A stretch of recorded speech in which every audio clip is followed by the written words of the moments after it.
exámenes podemos apreciar algunas pruebas que se les pueden hacer a los pacientes que se está sospechando que han consumido drogas. Vemos que puede encontrarse pruebas en el mismo analito para opiáceos, cocaína, anfetaminas, benzodiazepinas y marihuana. ¿Cómo se van a interpretar entonces estas pruebas? 2 rayitas nos van a dar negativo y una rayita en la parte superior nos va a dar positivo, y ya dependiendo pues en la cuadrícula donde aparezca el positivo es porque esa es la sustancia que ha ingerido el paciente. Se realiza pues como una prueba de embarazo. Aquí tendríamos la muestra de orina y se ponen las tirillas para ver cuál de todos los reactivos se activa, por así decirlo. En las pruebas confirmatorias, entonces recordemos que estas son las que se hacen después de que un paciente nos dé un screening positivo, y se hacen ya después de esto, como les decía, para ahorrar en la parte de costos, porque son pruebas que son más caras y son más que todo como pruebas forenses. Entonces es para hacer por eso se llaman pruebas confirmatorias. Hay otras formas en las que se pueden hacer estos exámenes, por ejemplo por medio del cabello, y para esto existirían otros puntos de corte que son, por ejemplo, 0.05 nanogramos por miligramo o de 0.5 picogramos por miligramo, y se confirmarían mediante la técnica de cromatografía de gases o espectrometría de masa. Para los tiempos de detección, tiene mucho que ver aquí lo que decíamos ahorita de la liposolubilidad y la unión a proteínas, porque los analitos se pueden muchas veces quedar en el tejido adiposo de los pacientes y excretarse en orina, incluso hasta meses después en los pacientes que tienen consumo crónico. Aunque típicamente se presenta que, por ejemplo, si yo me fumo un cigarro de marihuana, al tercer día más o menos yo ya no tenga analitos en orina, pero una persona que consuma de manera crónica puede incluso presentarlo hasta 3 semanas. Esta sería una como de las máquinas en donde hacen las pruebas confirmatorias para estos pacientes. En cuanto al manejo y el tratamiento, voy a hablar de 2 partes. Uno sería la parte de los protocolos y la otra sería en el libro de manejo de drogas de abuso. Voy a empezar hablando la parte de los protocolos de paciente intoxicado. En esa literatura nos dicen que la dosis elevada de delta-9 tetrahidrocannabinol es aproximadamente de 5 gramos, y que la toxicidad clínica pues es muy rara que se vea, y dado el caso que se presente va a responder muy rápido al manejo de soporte que se le vaya a dar al paciente. Aquí no están muy de acuerdo en hacerles medidas de descontaminación a los pacientes, porque ellos generalmente se van a presentar o muy agitados o muy deprimidos, no tanto pues como para intubarlos, pero sí moderadamente deprimidos. Entonces hacerles un lavado gástrico a estos pacientes puede llevar a un desenlace peor, como puede ser una broncoaspiración. Entonces como que no están muy de acuerdo con estas medidas de descontaminación. Las benzodiazepinas las recomiendan para los pacientes que se encuentran en estados psicóticos o que están pues muy agitados.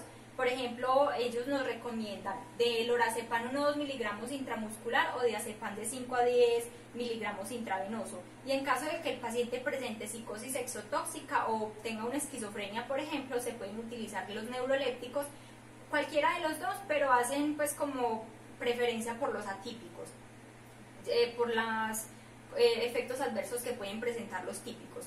Los efectos entonces de la coingesta de la marihuana con otras sustancias siempre se deben tener muy claros, porque recordemos que si el paciente estaba consumiendo cannabis, fácilmente puede haber consumido licor, LSD, TUSI o cualquier otra sustancia de abuso.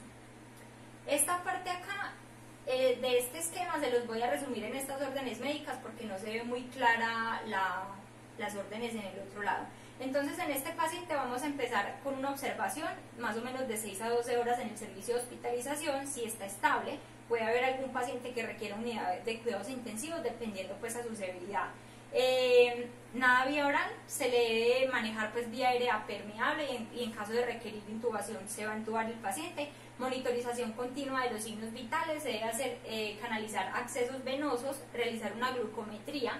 En caso de que tenga hipoglucemia se le va a iniciar goteos de dextrosa, y si no, entonces con solución salina 21 cc hora. Se le debe realizar un electrocardiograma porque muchos de estos pacientes pueden presentar un patrón de brugada, pueden presentar también alteraciones en la onda P y en la onda T, y en algunos segmentos también pueden presentar alteraciones. La radiografía P lateral se les puede hacer porque ellos pueden llegar a presentar un neumotórax espontáneo, se van a sangrar para hemoleucograma, porque la leucocitosis en estos pacientes es un predictorio de infarto agudo de miocardio. Se les debe hacer ionograma, gases arteriales. En esta otra parte de la literatura sí están como un poquito más de acuerdo en la descontaminación digestiva del paciente. Entonces nos propone que si el paciente está consciente y tiene una ingesta reciente aproximadamente entre 1 a 2 horas y no tiene ninguna contraindicación, se le va a administrar aproximadamente 1 gramo de carbón activado por cada kilogramo de peso, recordando que la solución debe quedar a una solución del 25%. Se le va a dar vía oral, dosis única en este caso. Si el paciente, por el contrario, está en coma, tuvo una ingesta tóxica menor a 6 horas y tiene la vía aérea protegida, se le puede hacer aspirado y lavado gástrico con la misma fórmula y utilización del carbón activado del paciente anterior. Se puede hacer TAC en caso de que sospechemos isquemia cerebral y vamos a tener un tratamiento sintomático, que se puede dividir si el paciente tiene sintomatología leve o sintomatología grave.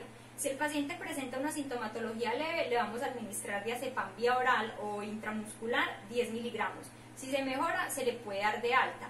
Si por el contrario la sintomatología es grave pero no es intensa, entonces se le va a dar diazepam intravenoso en un bolo lento de 5 a 10 miligramos. Y si es intensa, se le puede dar midazolam intravenoso en un bolo lento de 5 a 10 miligramos y se debe repetir cada 15 minutos. En caso de convulsiones, al paciente también se le va a dar diazepam intravenoso, un bolo de 2 miligramos hasta que se cesen las convulsiones o que tengamos una dosis ya de 40 miligramos administrada.